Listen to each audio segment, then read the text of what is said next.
How you doing, everybody? Welcome to Craft 101. I'm your host, James Larson from 94.1 KRNA Radio, right here in Cedar Rapids, Iowa, alongside my good beer-drinking friends. That is Drew Knutson from the Mellow Mushroom. Yes, and over here from Metro Studios, we've got Kirk Hayden. Kirk, how are you today? I'm doing well. I was going to do a toast, but it's a little hard for me to pick up this board you brought in. Right, yeah. So first question, normally on Craft 101, we pick one particular beer, and we drink that, and we rate that. Well, today, you've got what's called a flight. So what's the reason behind a flight, and why are you bringing in 4 beers for us to sample today, Drew? Well, first of all, because you said you wanted more beer, so that's this is the way to make it happen. But no, a beer flight. Let's break it down real quick. You won't find a beer flight at a place that has 12 taps or less. But when you get into these places like the Mellow Mushroom or any other place that you go that have a lot, 30 or more, you're going to find what you can enjoy is what's called a beer flight. I call it a sampler platter, 6 of one, half dozen of another. But it gives you the opportunity to try more beers on the menu at one time and then enjoy them. And even if you don't like one of them, they're only 4-ounce sample sizes, so you really haven't hurt your pocketbook, because if you enjoyed the other 3, you're still getting your money for your purchase, versus if you bought that one 16-ounce pint and didn't like it at all. So, Kirk, for you, is this something, now that you're a little more experienced in the craft beer world, is this still something you do when you go out to bars? Absolutely. And I think it's a great place for like you, James, where you're just kind of starting to get into the craft beer thing. It does give you that opportunity to go in and try 4. Sometimes you see flights that have maybe 5 beers. Gives you an opportunity to go in there, try 5 beers without having to buy 5 full-size, 16-ounce beers. And you get, I mean, you might walk away going, there were 1 or 2 in there that I'm going to remember and try to have, frequently. So it's a good spot for you to go. Absolutely. And let's get right to it. But first, can you tell, Drew, tell us what we're going to be drinking here. Why don't you go down the list real quick? We'll get a shot of that. Well, and I did. I purposely picked some beers to add some nice color, because I hope you're really enjoying that. It's pretty cool. We're all over the board. Our first one, we're going to start at the handle there. The handle, that's the Odell Mountain Standard. The first 3 beers are all from Colorado. We talk about craft beer. We're going to go to Mama's place. Absolutely. out in Colorado. But Odell Mountain Standard, that's a black IPA. It's an Imperial IPA, 8.1%. The next one there, it's got that nice little color to it. That's New Belgium Brewery. They call it their Raspberry Lime Tartastic, 4.2%. It's considered a fruit beer. Then you move on to Ska Brewery. That's that music style that you like, James, the ska music. Ska Euphoria, that's a pale ale, 6.2%. And the last one, we went with an Iowa brewery, Twisted Vine Brewery out of Des Moines, Iowa, and they simply call it their Nut Brown. It's a nice brown ale. All right, we'll start with number 1, the Odell Mountain Standard. It's 8.1%. Does that scare certain people, an ABV like that, Kirk? It shouldn't. I mean, you're not going to sit down and have 5 of them. Right. It shouldn't at all. And as I tasted this, I'm going to give my rating right away. This is the best one on the platter for me.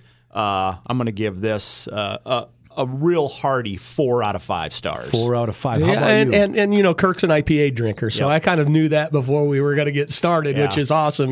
I'm going to give this one here, because it's 8.1 and it doesn't taste boozy, I'm going to 4.2 on this one, only because you don't get the heavy boozy taste out of it, and it finishes real nice.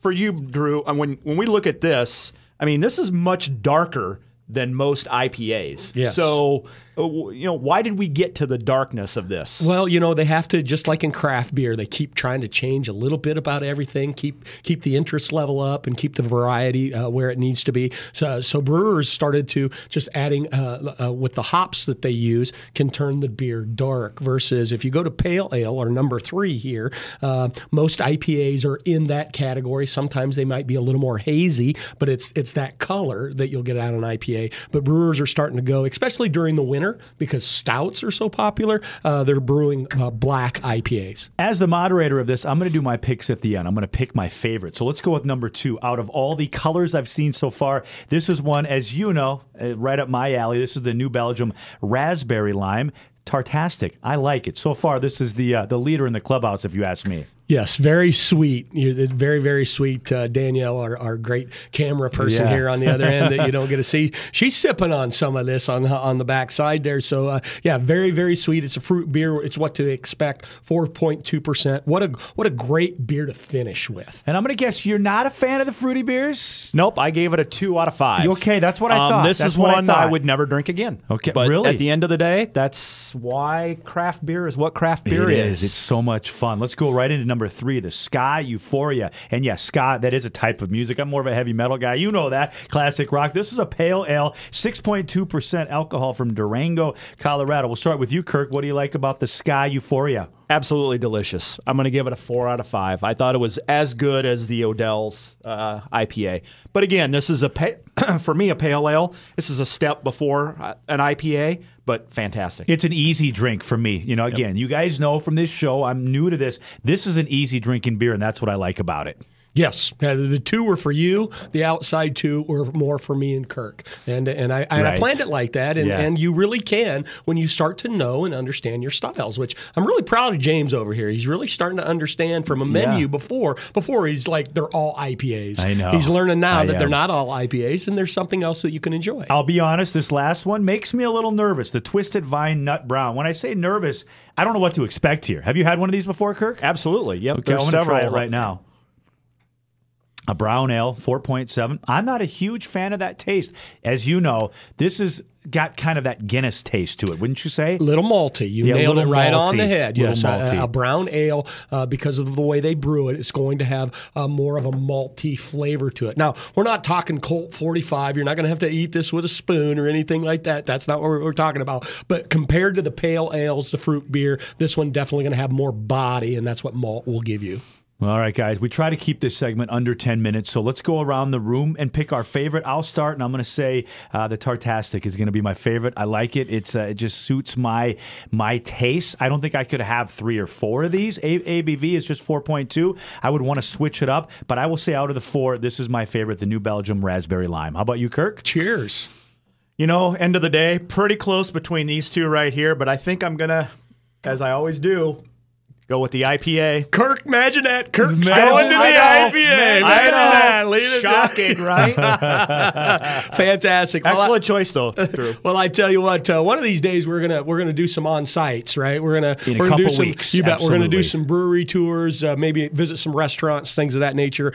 Being a restaurant connoisseur and owner, I will tell you, I'm going with the Twisted Vine Nut Brown only because these brown ales you put with any kind of meat like hamburger or Italian sausage, bacon, and you'll see that you're even going to enjoy this beer even more with some food pairings. Sounds good, guys. Thanks as always. We upload this to the KRNA Facebook page every Friday at noon, but check out our new Facebook page. It's Craft 101. Just put that in the search and you can see all of our craft beer news. And don't forget, Cedar Rapids Beer Summit right around the corner, March the 3rd. It's a Saturday night. It's basically sold out. So we've got a few tickets left, but all the information, krna.com. That's all the time we have for tonight. I want to thank Kirk and Drew. And as always, it's Craft 101, making beer drinking great again. Cheers.